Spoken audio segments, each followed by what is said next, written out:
There's a strange thing about quiet moments. Those times when the door closes, the phone's on silent, and the world outside is just that, outside. No notifications, no people to impress, no opinions to manage, just you, the real you. In those moments, it's easy to slip into habits we don't show the world. Maybe you talk to yourself, testing out things you'll never say aloud, rehearsing confessions or arguments that only exist in your mind. Or maybe you dance in your living room to old music that doesn't fit your taste. You know the song that makes you feel free and alive, even if you wouldn't dare put it on a public playlist. Without an audience, you become a different version of yourself, or maybe the truest version. When no one is watching, the smile you wore earlier might slip away, revealing the weariness underneath. Maybe your jokes, which made everyone laugh, don't seem so funny in the quiet, leaving only a strange sense of emptiness in their wake. Or maybe it's the opposite. Maybe when you're alone, you feel lighter, like you don't have to carry the world's weight on your shoulders. Who are we in these moments? Are we the person the world sees, or something more complicated? It's not that we're fake in public. We just wear armor, don't we? A certain face for work, another for friends, another for family. We adjust ourselves to fit into every space we enter, trimming edges, masking flaws. But when it's just us, when there are no expectations, those masks slip off, and the things we've hidden, even from ourselves, come creeping in. The thing is, no one tells us how hard it can be to sit in those moments, alone with nothing but our thoughts. Some nights, the silence is loud. It echoes with questions we bury, regrets we haven't dealt with, dreams we've put off for later. And yet, it's in these moments we meet the part of ourselves we often ignore. The person beneath the mask, the performer behind the curtain. Who are you when you don't have to prove anything? Maybe you're someone who lets out a deep breath you didn't know you were holding. Someone who needs to cry, but rarely allows it. Or maybe you're the kind of person who laughs out loud in an empty room just because something ridiculous crossed your mind. In the end, maybe the question isn't just who we are when no one is watching, but what those moments are trying to tell us. Maybe they remind us that it's okay to rest, to not have it all figured out, to be flawed, confused, and still worthy.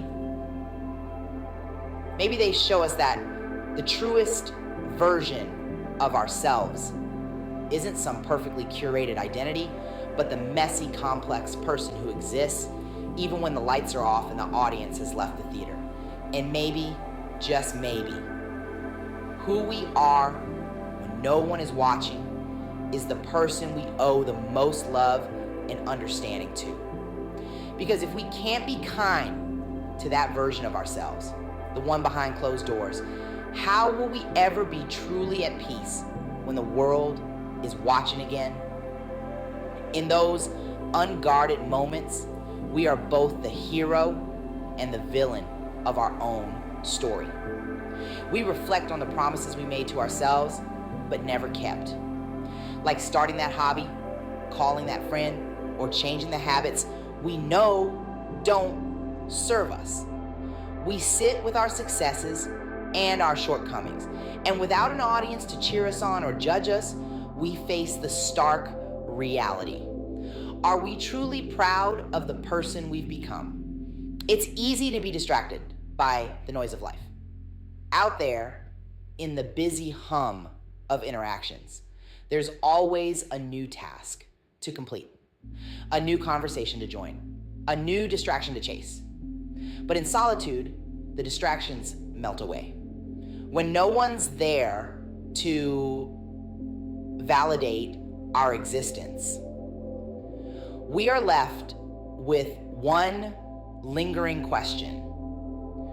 Do we even like who we are? Some people fill their quiet time with little rituals, things that seem insignificant but carry meaning only they understand.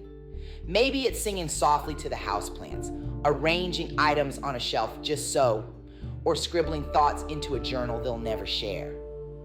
These small acts are gifts to themselves, moments where they connect with who they are beneath the surface.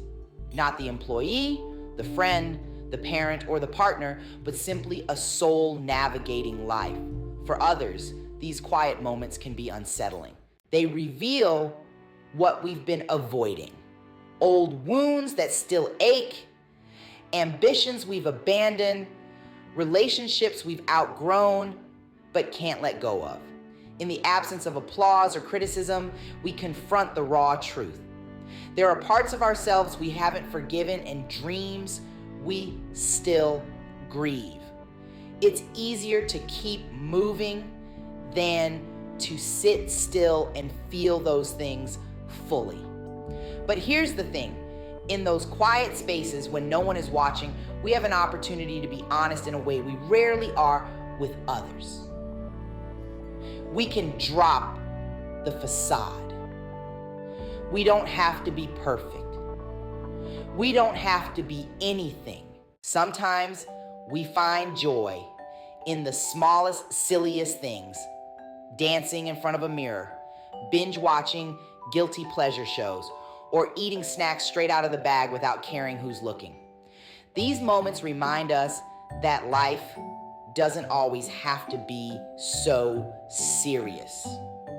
We are allowed to indulge, to be imperfect, to enjoy simple pleasures without justification.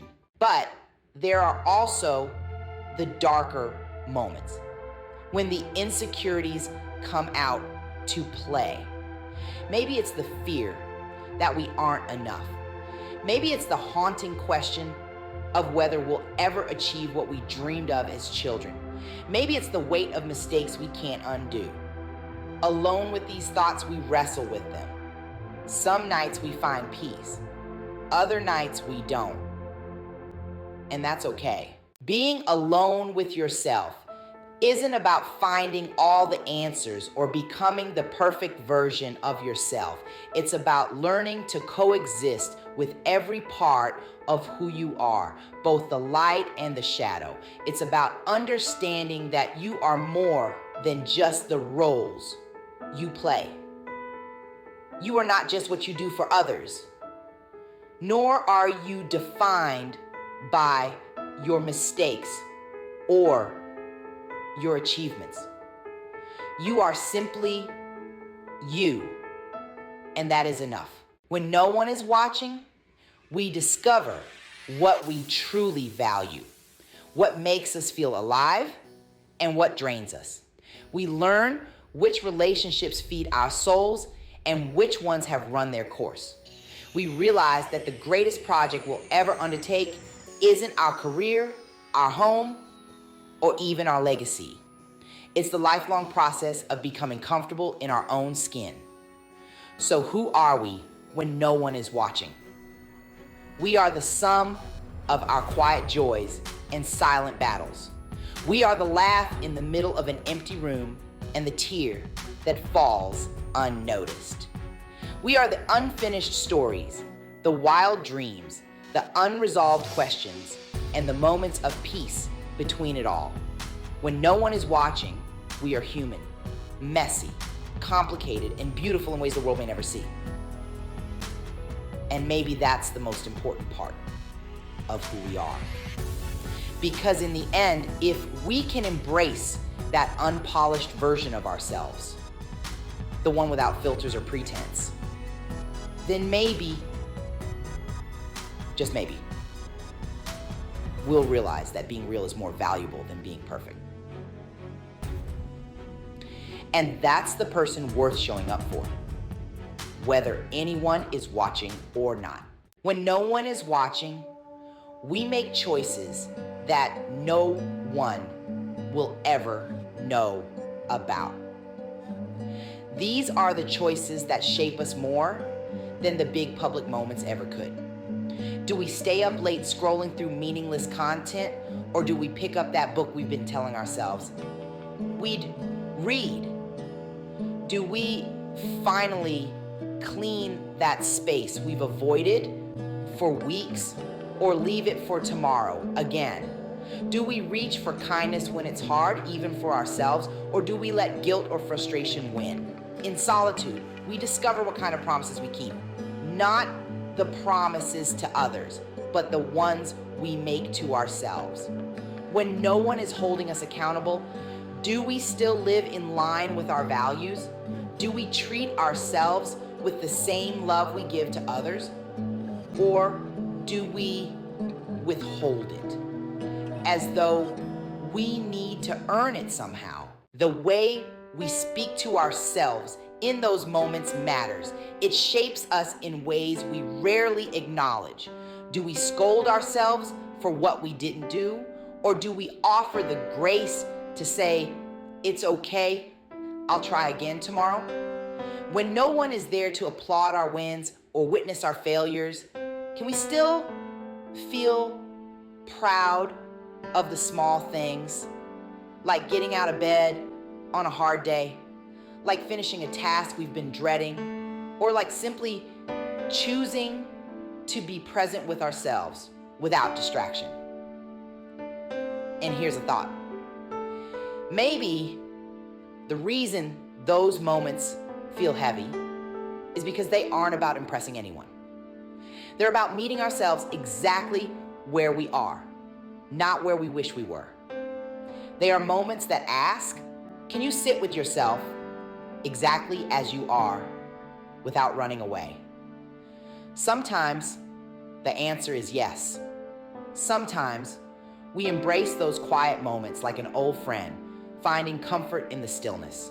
Other times we avoid them, filling the silence with noise or busy work. But those moments never leave us. They wait. And every time we meet them head on, we get a little closer to understanding ourselves.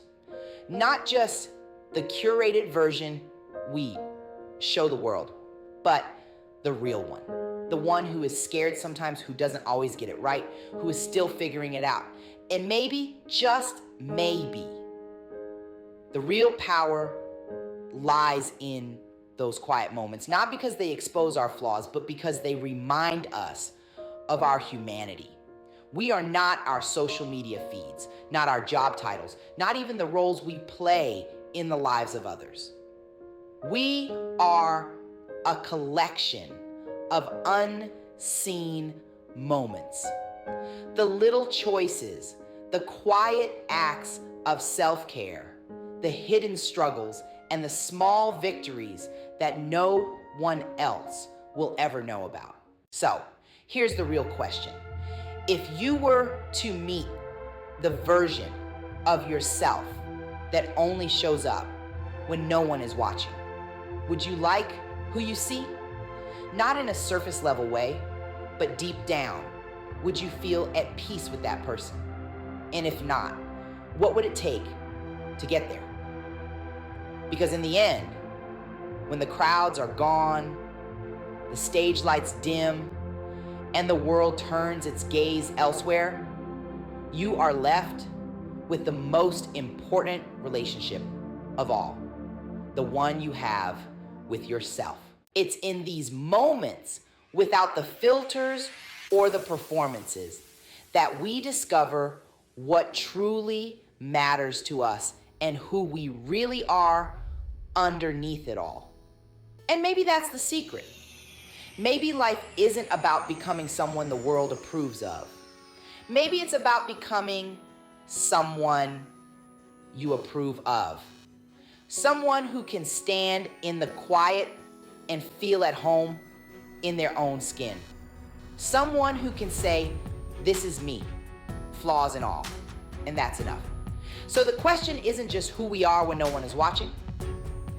It's who we're becoming in those moments when the world falls away. The question is, who are you when no one is watching?